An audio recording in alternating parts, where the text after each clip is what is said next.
আচ্ছা ভাই, দেন কি একটা অবস্থা যে আমি পড়াশোনার জন্য ফেসবুকে ঢুকলাম, ঠিক আছে? আমার বন্ধু গ্রুপে একটা সাজেশন দিছে, তার সাজেশন মতন পড়লে নাকি খুব কমন পড়বে। আচ্ছা ঠিক আছে, এটাও ভালো কথা। তো পড়তে ঢুকলাম, ঢুকার পর তো ভাই ভীতি, আমি রিলস দেওয়া শুরু করছি আর স্ক্রল কমলে 1 ঘন্টা দেখছি। মনে মনে ভাবতাছি কি করবো, আর ভালো লাগে না, পরে রিলসের তো বাইরে গেলাম। বাইরে যাওয়ার পরে আবার মনে পড়ছে যে আমার বন্ধু আমারে সাজেশন দিছিল, তো আবার ফেসবুকে ঢুকলাম, ঢুকার পর আবার স্ক্রল শুরু করলাম। এখন আবার মন চাইতেছে না, তো এই কারণে স্ক্রল শেষে বাইরে গেছি।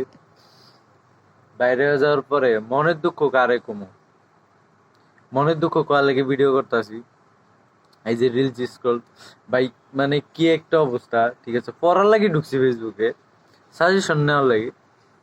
এখন দেখি যে কাম সারছে, আমি খালি রিলস স্ক্রল করি, রিলস স্ক্রল করি। এটা সমাধানটা কি কোন?